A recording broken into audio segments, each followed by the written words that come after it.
नमस्ते दोस्तों, कैसे आप सब। आज हम सिक्किम की राजधानी गंगटोक की बात इस वीडियो में करने वाले हैं और आपको गंगटोक कैसे घूमना चाहिए, उसके साथ साथ आप गंगटोक की बजट ट्रिप कैसे कर सकते हैं, उसके साथ साथ आपकी वहाँ पे रहने की, खाने पीने की और वहाँ घूमने की क्या व्यवस्था होगी, ये सब कुछ आज के वीडियो में हम आपको बताने वाले हैं। तो मेरी आपसे एक ही रिक्वेस्ट है कि अगर आप चैनल पे पहली बार आए हो तो चैनल को सब्सक्राइब करना, वीडियो पसंद आए तो वीडियो को लाइक करना और हो सके तो इस वीडियो को शेयर भी कर देना। और आपको एक बजट ट्रिप कैसी करनी चाहिए, इस सब कुछ मैं आज के वीडियो में आपको बताने वाला हूँ। और उसके साथ साथ वीडियो के एंड में मैं आपको बताऊंगा कि आपको गंगटोक घूमने के लिए कितना बजट लग सकता है। उसके साथ साथ जो है मैं आपको बताऊंगा कि आप कैसे कम से कम बजट में जो है वो पूरे गंगटोक को कवर कर सकते हैं। तो मेरी आपसे एक ही रिक्वेस्ट है कि इस वीडियो को एंड तक देखना और अगर वीडियो पसंद आए तो वीडियो को लाइक कर देना। तो चलिए वीडियो को शुरू करते हैं। तो दोस्तों, आज मैं आपको बताऊंगा कि आपको गंगटोक को कैसे एक्सप्लोर करना है और अगर आप दोस्तों के साथ या फिर कपल के साथ अगर गंगटोक जाते हैं तो आपको जो है गंगटोक को कैसे कम से कम बजट में जो है वो एक्सप्लोर करना है। तो दोस्तों, मैं आपको गंगटोक के बारे में सारी बातें विस्तार पूर्वक जो है वो बताने वाला हूँ और मैं आपको बताने वाला हूँ कि आप गंगटोक में कहाँ रुक सकते हैं, साथ ही आपके खाने पीने की क्या व्यवस्था होगी और ऐसे कौन से प्लेसेस है जिनको आपको मस्ट विजिट जो है वो करना चाहिए। तो ये सारी जानकारी मैं आपको इस वीडियो में आज देने वाला हूँ। तो दोस्तों, सबसे पहली बात करते हैं कि हमको गंगटोक कैसे पहुँचना है। तो दोस्तों, गंगटोक पहुँचने के लिए आपके पास दो माध्यम है। तो दोस्तों, पहले माध्यम की अगर मैं बात करूँ तो वो है बाय ट्रेन। तो दोस्तों, अगर आप बाय ट्रेन गंगटोक आना चाहते हैं तो आपका जो नियरेस्ट रेलवे स्टेशन है वो है न्यू जलपाईगुड़ी। तो दोस्तों, आप एक बार न्यू जलपाईगुड़ी आ गए तो वहाँ से फिर आप गंगटोक जा सकते हैं। और अगर न्यू जलपाईगुड़ी से गंगटोक की अगर दूरी की बात की जाए तो वो आपकी 120 किलोमीटर है। और दोस्तों, आप न्यू जलपाईगुड़ी से अगर गंगटोक जाना चाहते हो तो ये 120 किलोमीटर की दूरी जो है वो आप तीन ऑप्शन से जो है वो तय कर सकते हो। पहला ऑप्शन तो ये दोस्तों आपका वहाँ पे कार, आप कार हायर करके भी जो है वो न्यू जलपाईगुड़ी से गंगटोक जा सकते हो। तो अगर मैं आपकी कार हायर करने की अगर कॉस्ट बताऊँ तो आपको वो लग सकती है 2500 से लेके 4000 तक। तो आप 2500 से लेके 4000 तक खर्च करके जो है वो आप न्यू जलपाईगुड़ी से जो है वो गंगटोक जा सकते हैं। सो अगर आप कार हायर करके अगर न्यू जलपाईगुड़ी से अगर गंगटोक जाना चाहते हो तो आप जा सकते हो। तो दोस्तों, दूसरा ऑप्शन है आपके पास शेयरिंग टैक्सी। अगर आप शेयरिंग टैक्सी के साथ अगर जाना चाहते हो तो आप शेयरिंग टैक्सी भी कर सकते हो और इसमें आपका जो है खर्चा थोड़ा सा कम लगेगा। और अगर मैं शेयरिंग टैक्सी की अगर प्राइस की बात करूँ तो आपको पर पर्सन 350 रुपये जो है वो देना पड़ेगा, यानी 350 रुपीज़। और 350 रुपीज़ में आप पर पर्सन जो है वो गंगटोक जा सकते हो। और तीसरा ऑप्शन है दोस्तों आपके पास बस का। सो दोस्तों, न्यू जलपाईगुड़ी रेलवे स्टेशन से जो बस स्टैंड की दूरी है वो है 3 किलोमीटर। तो आप जो है न्यू जलपाईगुड़ी से बस स्टैंड पे जाके जो है बस लेके आप गंगटोक जा सकते हो। और आपको सिलीगुड़ी बस स्टैंड पे जो है वो गंगटोक जाने वाली काफ़ी सारी बसेज जो है वो मिल जाएगी। और अगर मैं बस की टिकट की प्राइस की बात करूँ तो आपको पर पर्सन 90 रुपये देना पड़ेगा और आप न्यू जलपाईगुड़ी से गंगटोक 5 से 6 घंटे में पहुँच जाएंगे। तो दोस्तों, पहला माध्यम जो था आपका वो था बाय ट्रेन का। अब दूसरे माध्यम की बात करते हैं कि आप इंडिया के किसी भी बड़ी सिटी से गंगटोक कैसे आ सकते हैं। सो दूसरा ऑप्शन जो है दोस्तों आपका वो है फ्लाइट। सो दोस्तों, अगर आप फ्लाइट से आना चाहते हो तो आपका नियरेस्ट जो एयरपोर्ट है वो है डोगरा एयरपोर्ट। तो दोस्तों, अगर आप फ्लाइट से आना चाहते हो तो आपका नियरेस्ट जो एयरपोर्ट है वो है बागडोगरा एयरपोर्ट। सो दोस्तों, बागडोगरा एयरपोर्ट से जो गंगटोक की दूरी है वो 125 किलोमीटर की है, यानी कि लगभग आपको 4 से 5 घंटे लग जाएंगे बागडोगरा एयरपोर्ट से गंगटोक जाने के लिए। तो दोस्तों, बागडोगरा एयरपोर्ट से जो है वो आप फ्लाइट लेके जो है वो गंगटोक जा सकते हो। और आप एयरपोर्ट से शेयरिंग टैक्सी के थ्रू भी जा सकते हैं या फिर बस से भी जा सकते हैं। तो दोस्तों, ये था हमारा कि हम गंगटोक कैसे पहुंचे। अब आप एक बार गंगटोक पहुंच जाने के बाद अब आता है कि आप वहाँ पे कहाँ पे रुके। तो गंगटोक पहुंचने के बाद अब सवाल आता है कि आप वहाँ पे कहाँ पे स्टे करें। तो दोस्तों, गंगटोक में ही जो है वो हमारा है मेन प्लेस जो कि है एमजी रोड, और एमजी रोड को एमजी मार्ग भी कहा जाता है। तो दोस्तों, अब बात करते हैं कि आपको एमजी रोड में आने के बाद वहाँ पे होटल जो है वो कहाँ मिलेगा। तो दोस्तों, एमजी रोड मार्ग पे आने के बाद आपको वहाँ पे ढेर सारे होटल जो है वो देखने को मिल जाएंगे। और जिसका किराया आपको 800 रुपये से लेके 5000 तक देखने को मिलेगा। तो आप अपने सहूलत के हिसाब से जो है वो वहाँ पे होटल ले सकते हैं। और आपको गंगटोक में काफ़ी सस्ते होटल देखने को मिल जाएंगे, जैसे 800 रुपये से लेके 1500 रुपये तक। तो आपके बजट के अनुसार आप गंगटोक में होटल ले सकते हैं। तो दोस्तों मैं आपको सजेस्ट करूंगा कि आप एमजी रोड के आसपास किसी भी खूबसूरत होटल में रुक सकते हैं और वहाँ पे जो है आपको होटल की कॉस्ट थोड़ी ज़्यादा देखने को मिलेगी। और अगर आप सस्ते होटल अगर तलाशेंगे तो आपको सस्ते होटल भी वहाँ पे मिल जाएंगे। तो दोस्तों अब बात कर लेते हैं कि आपको गंगटोक में जो है वो खाने पीने की कौन सी व्यवस्था होगी। तो दोस्तों अब बात कर लेते हैं कि आप अगर गंगटोक जाते हैं तो आपकी वहाँ पे खाने पीने की क्या व्यवस्था होगी। तो दोस्तों गंगटोक में खाने पीने के आपको बहुत सारे ऑप्शन जो है वो देखने को मिल जाएंगे। सो दोस्तों आपको गंगटोक में north Indian food, south Indian food, उसके साथ साथ वेज नॉन वेज ये सारे ऑप्शन जो है वो देखने को मिल जाएंगे। और आप अगर थाली वगैरह ऑर्डर करना चाहते हो तो वहाँ पे आपको थाली सिस्टम भी देखने को मिल जाएंगी। और दोस्तों अगर मैं खाने पीने की कॉस्ट की बात करूं तो आपको पर पर्सन 200 से 400 रुपये पर डे लग सकते हैं खाने पीने में, क्योंकि गंगटोक में जो है वो खाने पीने के रेट्स काफ़ी सस्ते हैं। तो आपको पर पर्सन 200 से 400 रुपये जो है वो पर डे खाने पीने में लग सकते हैं। तो दोस्तों अब बात करते हैं कि आपको गंगटोक जाने के लिए सबसे बेस्ट समय कौन सा रहेगा, आप कौन से मौसम में जो है वो गंगटोक घूमने जा सकते हैं। तो दोस्तों अब मैं बात करूं कि सबसे ज़्यादा भीड़ जो है वो गंगटोक में कब होती है, तो सबसे ज़्यादा गंगटोक में पीक सीजन होता है, वो होता है समर में। तो दोस्तों समर में काफ़ी पैमाने पे वहाँ पे भीड़ देखने को मिल जाएगी और उसके साथ साथ वहाँ पे जो है वो होटल्स के खाने पीने के और ट्रांसपोर्टेशन के जो है वो खर्चे भी थोड़े से बढ़ जाएंगे। और अगर आप समर में नहीं जाना चाहते और एक आप बजट ट्रिप करना चाहते हैं तो मैं आपको सजेस्ट करूंगा कि आप समर में गंगटोक घूमने ना जाए। तो दोस्तों अब मैं बात करता हूँ कि आपको कौन से जो है वो समय में गंगटोक घूमने जाना चाहिए। तो जो बेस्ट समय है आपको गंगटोक घूमने के लिए वो है सितंबर से लेके फरवरी तक। तो आप अगर सितंबर से लेके फरवरी में अगर गंगटोक जाते हैं तो आपको वहाँ पे खाने पीने की, होटल की, उसके साथ साथ ट्रांसपोर्टेशन की जो है वो काफ़ी कम कॉस्ट देखने को मिलेगी, क्योंकि इस वक्त जो है यहाँ पे जो है वो टूरिस्ट काफ़ी कम विजिट करते हैं। तो अगर आप गंगटोक का प्लान बना रहे तो आप सितंबर से लेके फरवरी के बीच में जो है वो गंगटोक जा सकते हैं और उस वक्त आपकी जो है एक बजट ट्रिप जो है वो हो जाएगी। पर अगर आप समर में जाते हैं तो आपके खर्चे जो है वो थोड़े ज़्यादा हो सकते हैं। सो दोस्तों अब बात करते हैं कि आपको गंगटोक में जो है वो कितने दिन का स्टे बनाना चाहिए। तो दोस्तों गंगटोक में अगर आप जाते हैं तो आप सबसे पहले ये मान लीजिए कि आपको कम से कम 6 दिन जो है वो लेके चलना पड़ेगा। और अगर आप पूरे गंगटोक को अगर कवर करना चाहते हैं तो आपको लगभग 6 दिन लग जाएंगे वहाँ घूमने फिरने के लिए, और आपको एक से एक दृश्य देखने को मिलेगा जो कि काफ़ी लाजवाब रहेगा। तो दोस्तों आपको गंगटोक में जो है घूमना 5 दिन है, पर जो छठवां जो दिन रहेगा दोस्तों वो रहेगा आपको वहाँ से एक दिन निकलने के लिए। तो दोस्तों एक एक करके बात करते हैं कि आपको यहाँ पे पहले दिन से छठवें दिन तक कहाँ कहाँ घूमना है। साथ ही साथ ये भी बताऊंगा कि कौन से स्थान को आपको पहले कवर करना है और कौन से स्थान को आपको आखिर में कवर करना है। तो दोस्तों आपको साथ ही ये भी बताऊंगा कि आप अपने रूट को जो है अपने ट्रैवल को सीक्वेंस के हिसाब से जो है वो कैसे कवर कर पाए। तो दोस्तों अगर मैं पहले दिन की बात करूँ यानी फर्स्ट डे की, तो आपको घूमना है गंगटोक के लोकल प्लेसेस यानी कि लोकल साइट सीइंग जो है वो आपको करनी है फर्स्ट डे में। यानी कि गंगटोक के आसपास आपको ढेर सारे प्लेसेस मिलेंगे, उन प्लेसेस को जो है वो आपको कवर करना है।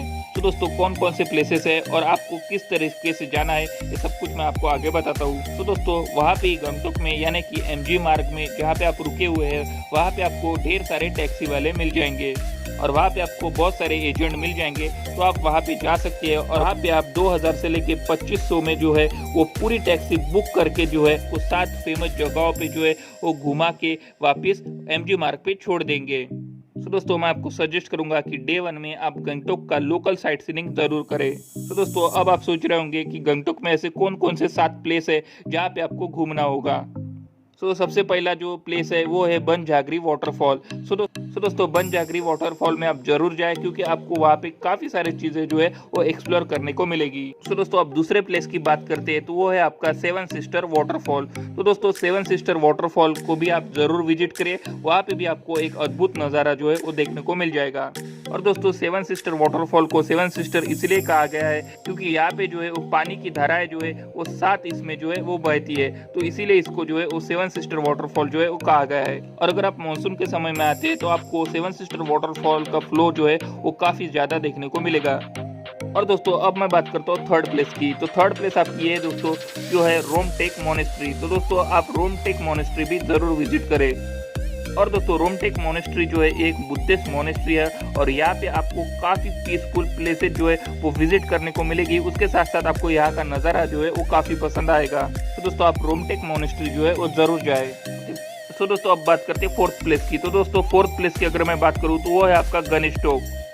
तो दोस्तों गणेश टोक में आपको जो है वो गणपति जी का मंदिर देखने को मिल जाएगा। तो यहाँ पे भी आप जा सकते हैं, दर्शन कर सकते हैं और कुछ समय यहाँ पे भी बिता सकते हैं। तो दोस्तों अब बात करते हैं फिफ्थ प्लेस की। तो दोस्तों आपका जो पांचवा स्थान होने वाला है वो होने वाला है ताशी व्यू पॉइंट। तो यहाँ पे जो है एक बुद्ध व्यू पॉइंट आपको देखने को मिल जाएगा। तो आप ताशी व्यू पॉइंट पे भी जो है वो जरूर विजिट करें। और ताशी व्यू पॉइंट में आपको कंचनजंगा माउंटेन का जो है वो नज़ारा देखने को मिल जाएगा। और दोस्तों अब बात करते हैं छठवें स्थान की। तो सिक्स्थ व्यू पॉइंट आपका है दोस्तों हनुमान टोक। तो दोस्तों आप हनुमान टोक में भी जा सकते हैं, वहाँ पे दर्शन वगैरह ले सकते हैं और वहाँ पे भी कुछ समय बिता सकते हैं। और आपको हनुमान टोक से भी जो है वो कंचनजंगा का नज़ारा जो है वो देखने को मिल जाएगा। और दोस्तों अगर मैं सातवें स्थान की बात करूँ, सेवंथ प्लेस की बात करूँ, तो वो है आपका रोप वे से पूरे गंगटोक को जो है वो घूमना। तो आप रोप वे से जो है वो पूरे गंगटोक को जो है वो कवर कर सकते हैं। तो दोस्तों गंगटोक में आपको जो है वो रोप वे देखने को मिल जाएगी और रोप वे से आप पूरे गंगटोक शहर का जो है वो लुत्फ उठा सकते हैं। वहाँ की ब्यूटी, वहाँ की क्लीननेस आपको रोप वे के द्वारा जो है वो देखने को मिल जाएगी।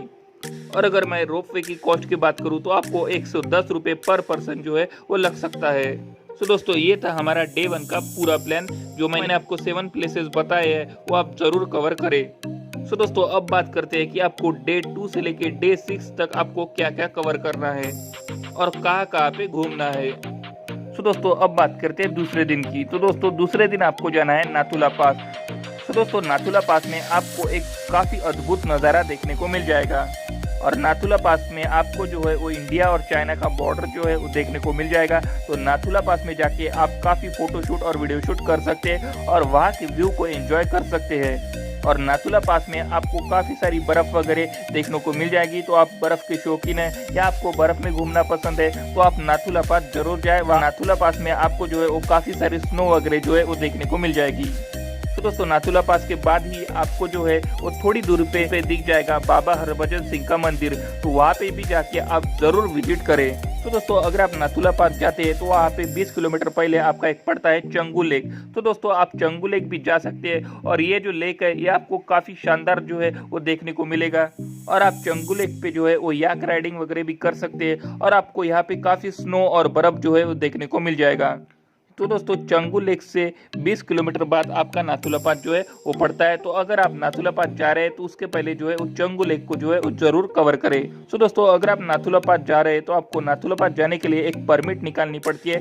आपसे दोस्तों परमिट जो है वो आपको नहीं निकालनी पड़ती। अगर आप टैक्सी बुक करते हैं तो टैक्सी वाला ही जो है वो आपकी जो भी आप पे कॉस्ट चार्ज करेगा 3000 से लेकर 4000 तक, तो उसी टिकट के प्राइस में आपकी पास भी जो है वो इंक्लूड होती है। सो दोस्तों डे 2 में आपको घूमना है नाथुला पास, चंगू लेक और बाबा हरभजन सिंह का मंदिर। सो दोस्तों ये था आपके दूसरे दिन का। अब बात करते हैं तीसरे दिन की ओर।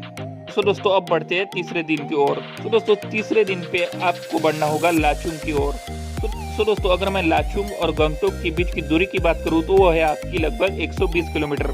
सो दोस्तों अगर मैं गंगटोक से लाचुंग का अगर समय की बात करूँ तो आपको 8 से 10 घंटे लग जाएंगे वहाँ जाने के लिए। तो दोस्तों यहाँ पे बात आती है कि 120 किलोमीटर तय करने के लिए आपको 8 से 9 घंटे क्यों लग रहे हैं। तो इसका ये कारण है दोस्तों कि गंगटोक से लाचुंग आप अगर जाते हैं तो आपको वहाँ पे बीच में ढेर सारे वाटरफॉल देखने को मिलेंगे, ढेर सारे आपको वहाँ पे ब्यूटीज, व्यू पॉइंट, उसके साथ साथ अलग अलग प्रकार के वाटरफॉल और उसके साथ साथ रिवर वगैरह जो है वो देखने को मिल जाएंगे। और आपको यहाँ बीच बीच में जो है वो ढेर सारे बीचेस वगैरह भी जो है वो देखने को मिल जाएंगे। उसके साथ साथ आप यहाँ पे जो है वो काफ़ी सारी साइट सीइंग भी कर सकते हैं। दोस्तों आप इन सारी जगहों को एक्सप्लोर करके अगर आप गंगटोक से लाचुंग पहुँचते हैं तो आपको 8 से 9 घंटे का जो है वो देरी जो है वो लग जाती है। सो दोस्तों जगह जगह रुकने की वजह से और एक एक प्लेस को कवर करने की वजह से गंगटोक से लाचुंग की दूरी जो है वो 8 से 9 घंटे की हो जाती है। और आप यहाँ पे इनके ट्रेडिशनल फूड का स्वाद ले सकते हैं, वहाँ की कल्चर वगैरह को जो है वो देख सकते हैं। सो इन सारे प्लेसेस को अगर कवर करते हुए अगर आप जाएंगे तो आपका तीसरा दिन भी जो है वो वहाँ पे खर्च हो जाएगा। तो दोस्तों गंगटोक और लाचुंग के बीच में आपका एक पड़ता है वो है चुंगथान, और गंगटोक से चुंगथान की दूरी जो है वो लगभग पड़ती है 100 किलोमीटर। दोस्तों चुंगथान में जो है वहाँ पे भी आप थोड़ा सा स्टे कर सकते हैं और वहाँ पे भी काफी अद्भुत नज़ारे जो है वो आप देख सकते हैं। सो वहाँ के डैम को जो है वो जरूर एक्सप्लोर करें। सो आप चुंगथान में रुक के डैम का भी सीन एंजॉय कर सकते हैं।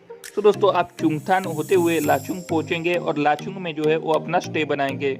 सो दोस्तों अब आप लाचुंग पहुंच चुके हैं और अब लाचुंग में पहुंचने के बाद आपको करना है स्टे।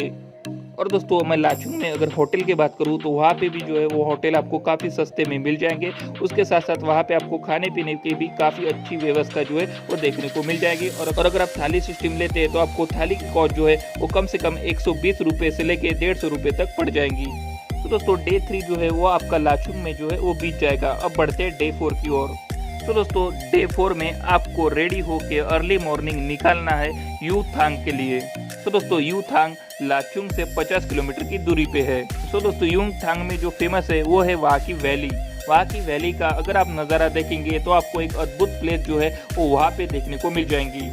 और यूथांग में आपको ढेर सारे फ्लावर, वहाँ के नेचर और वहाँ की ब्यूटी जो है वो काफ़ी पसंद आ सकती है, क्योंकि वहाँ पे काफ़ी सारे आपको जो है वो गार्डन वगैरह देखने को मिल जाएंगे। तो दोस्तों आप जब लाचुंग से यूथांग के लिए जब निकलेंगे तो आप लाचुंग में ही जो है वो स्नो सूट ले लीजिए। और स्नो सूट की कॉस्ट की अगर मैं बात करूं तो आपको लगभग वहाँ पे 200 से 250 रुपये में जो है वो स्नो सूट लाचुंग में मिल जाएगा। तो दोस्तों यूथांग में कुछ समय देने के बाद आपको गंगटोक का सबसे महत्वपूर्ण, सबसे फेमस प्लेस देखने को मिलेगा। सो यूथांग से निकलने के बाद आपको सबसे खूबसूरत, सबसे अद्भुत प्लेस जो है वो देखने को मिलेगा, वो है आपका 0 पॉइंट। तो दोस्तों यूथांग से 30 किलोमीटर और आगे आपको जाना है और आपको जाना है 0 पॉइंट पे। 0 पॉइंट यानी वहाँ पे जो है वो है स्नो का बवंडर। यानी आप अगर जो भी एक्टिविटी वहाँ पे करेंगे तो आपको वहाँ पे काफी सारा स्नो जो है वो देखने को मिल जाएगा। और आपको 0 पॉइंट में जो है वो काफी हेवी स्नो देखने को मिल जाएंगी। और आप जो भी स्नो एक्टिविटी करना चाहते हैं वो आप 0 पॉइंट पे जो है वो कर सकते हैं। तो इसलिए मैंने आपको बताया कि आप लाचुंग से ही जो है वो स्नो सूट ले लीजिए, क्योंकि आपको 0 पॉइंट पे जो है वो स्नो सूट की काफी जरूरत जो है वो पड़ सकती है। और स्नो सूट की कॉस्ट आपको सिर्फ 200 से 250 रुपये लग सकती है। तो दोस्तों 0 पॉइंट जरूर जाए, जो कि यूथांग से 30 किलोमीटर की दूरी पे है। तो दोस्तों आप 0 पॉइंट जाइए, वहाँ पे कुछ समय व्यतीत कीजिए, उसके साथ साथ वहाँ के स्नो का मजा लीजिए और फिर वापस लाचुंग की ओर अपने होटल में जो है वो वापस आ जाए। तो दोस्तों डे 4 में आप जो है वो यूथांग और लाचुंग जो है वो घूम सकते हैं। और आप 0 पॉइंट से वापस आके जो है वो लाचुंग में फिर से एक दिन स्टे कर सकते हैं। तो दोस्तों अब बात करते हैं डे 5 की। तो दोस्तों 5वें दिन की अगर मैं बात करूं तो आपको लाचुंग घूमने के बाद बढ़ना है गुरु डोमार की तरफ। तो दोस्तों आपका लाचुंग घूमने के बाद फिर आपको जाना है लाचेन। और लाचेन भी है, ये भी चाइना बॉर्डर की ओर जो है वो बसा हुआ है। तो दोस्तों लाचेन जब आपको जाना है तो आपको सबसे पहले आना पड़ेगा चुंगथांग, और चुंगथांग से फिर आपको जाना पड़ेगा लाचेन।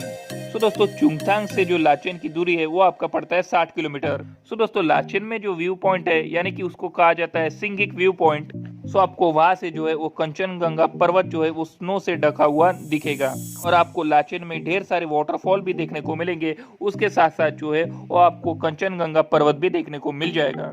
तो चलिए दोस्तों लाचेन से अब आपको निकलना है 30 किलोमीटर और आगे, यानी कि गुरुडोंगमार्ग। क्योंकि यहाँ पे जो गुरुडोंगमार्ग लेक है ये काफी सुंदर है। और गुरुडोंगमार्ग जो लेक है ये विश्व का सबसे हाईएस्ट लेक है और एक काफी खूबसूरत भी है। और दोस्तों गुरुडोंगमार्ग लेक की अगर मैं बात करूं तो इसका एल्टीट्यूड जो है वो है 5430 किलोमीटर का। तो ये जो है वो विश्व का सबसे बड़ा लेक जो है वो माना जाता है। सो आप 5वें दिन गुरुडोंगमार्ग लेक जो है वो जरूर जाइएगा, आपको एक अद्भुत नज़ारा जो है वो यहाँ पे देखने को मिल जाएगा। तो दोस्तों ये हो गए आपके 5 दिन, जहाँ पे आप पूरे गंगटोक को जो है वो कवर कर सकते हैं। उसके साथ साथ उसके बाहर के कुछ प्लेसेस है उसको भी कवर कर सकते हैं। और 5 दिन घूमने के बाद आपको 6वें दिन फिर से वापस आ जाना है गंगटोक। और दोस्तों आपको लगभग एक दिन जो है वो लग जाएगा गुरुडोंगमार्ग से गंगटोक आने के लिए, क्योंकि गुरुडोंगमार्ग से गंगटोक की जो दूरी है वो कम से कम 200 किलोमीटर है। तो आपको एक दिन जो है वो गुरुडोंगमार्ग से गंगटोक आने के लिए लग जाएगा। तो दोस्तों आप गंगटोक आने के बाद 6वें दिन में आप एक दिन जो है वो गंगटोक में जरूर स्टे करें, क्योंकि आपका बहुत सारा ट्रैवल होने के बाद आपको गंगटोक में जो है वो एक दिन का स्टे जो है वो जरूर करना चाहिए। और आप 6वें दिन गंगटोक में आने के बाद एक दिन वहाँ पे स्टे ले और उसके बाद आप जो है वो वापस अपने अपने शहर की ओर जो है वो बढ़ सकते हैं 7वें दिन। सो दोस्तों ये था आपका पूरा गंगटोक का टूरिस्ट प्लान, टूरिस्ट प्लेसेस और आप गंगटोक कैसे बजट में घूम सकते हैं, ये सारी बातें। सो दोस्तों ये थे आपके गंगटोक के सारे टूरिस्ट प्लेसेस और आप कैसे इन प्लेसेस को कवर सकते हैं, ये सारी बातें। सो दोस्तों अब बात करते हैं कि ये सारी जगह घूमने के लिए आपके पास साधन कौन सा रहेगा। सो दोस्तों आप गंगटोक से ही जो है वो एक टैक्सी हायर कर लीजिए, एक कार हायर कर लीजिए और आप लाचुंग घूमिए, युमथांग घूमिए, 0 पॉइंट घूमिए और वापस आप लाचेन होते हुए गुरु डोंगमार घूम कर जो है वो गैंगटोक की ओर वापस आ सकते हैं। सो दोस्तों मैं आपको सजेस्ट करूंगा कि आप जो है वो गैंगटोक और उसके बाद की सारी प्लेसेस का एक पैकेज करवा लीजिए किसी भी ट्रैवल एजेंट से, तो आपको काफी आसानी रहेगी। और अगर आप गैंगटोक पैकेज के थ्रू जाते हैं तो वहाँ पे आपको काफी सहूलियत जो है मिल जाएगी। उसमें आपका होटल का, खाने पीने का, ट्रांसपोर्टेशन का और घूमने फिरने का सारा प्लान जो है वो बना हुआ होता है। और अदरवाइज अगर आप टैक्सी चेंज कर करके अगर पूरे गैंगटोक को और उसके बाद के प्लेसेस को अगर कवर करेंगे तो आपको काफ़ी दिक्कत देखने को मिल सकती है। तो मैं आपको सजेस्ट करूंगा कि आप गैंगटोक जाके किसी अच्छे से ट्रैवल एजेंट को मिलके जो है वो अपना एक पैकेज करा लीजिए और एक पैकेज के थ्रू आप अपनी जो है जर्नी बड़ी आसानी से कर सकते हैं और वहाँ के सारे प्लेसेस को जो है वो कवर कर सकते हैं। तो दोस्तों अब आगे बात करते हैं कि यहाँ पे आपको इन सारी जगहों को घूमने के लिए और आपको ये 6 दिन पूरा टूर करने के लिए तो आपका कुल खर्चा, आपका बजट जो है वो कितना लग जाएगा। तो अब मैं आपको बजट के बारे में डिटेल में बता देता हूँ कि आपको पूरे गंगटोक को कवर करने के लिए उसके साथ साथ जो है वो आपके होटल के, खाने पीने के, ट्रांसपोर्टेशन के सारे खर्चे अगर मैं मिला के बात करूँ तो आपका बजट कितना होगा ये भी मैं अभी आपको बता देता हूँ। तो दोस्तों अगर मैं पर पर्सन की बात करूँ तो आपका 10,000 रुपये लगभग जो है वो पूरे गंगटोक को और उसके बाद के प्लेसेस को कवर करने के लिए लग जाएगा। और ये जो 10,000 रुपये है ये आपका पहले दिन से लेके 6वें दिन की यात्रा का जो है वो पूरा प्राइस जो है वो मैं बता रहा हूँ, पूरी कॉस्ट मैं आपको बता रहा हूँ। तो आपको पहले दिन से लेके 6वें दिन पूरे गंगटोक को एक्सप्लोर करने के लिए पर पर्सन जो है वो 10,000 रुपीज जो है वो लग सकते हैं। और यहाँ पे मैंने आपकी ट्रेन की टिकट और फ्लाइट की टिकट को जो है वो ऐड नहीं किया है, पर आपको पूरे गंगटोक का जो खर्चा है वो मैंने आपको बताया कि आपको पर पर्सन जो है वो 10,000 तक लग सकते हैं। और यहाँ पे मैं सिर्फ और सिर्फ सिक्किम के गंगटोक घूमने के लिए आपको कितना खर्चा लग सकता है यही बता रहा हूँ। सो आई होप दोस्तों आपको गंगटोक का पूरा प्लान जो है वो समझ में आ गया होगा, उसके साथ साथ आपका कितना बजट लगेगा ये भी समझ में आ गया होगा और उसके साथ साथ आपको गंगटोक घूमने की प्लानिंग कैसे करना है ये भी समझ में आ गया होगा। और अगर इसके बाद भी आपकी अगर कोई क्वेरी वगैरह रहती है तो आप हमें कमेंट करके पूछ सकते हैं और आप अगर चाहे तो हमें इंस्टाग्राम पे भी फॉलो कर सकते हैं। और अगर आपको आज का वीडियो पसंद आया तो वीडियो को लाइक कर दे, चैनल पे नहीं हो तो चैनल को सब्सक्राइब कर दे। और आपको अगर ऐसे ही किसी और टूरिस्ट प्लेसेस के बारे में अगर जानकारी चाहिए हो तो आप कमेंट करके वो भी हमें बता सकते हैं। मिलते हैं जल्दी नेक्स्ट वीडियो में, तब तक के लिए बाय।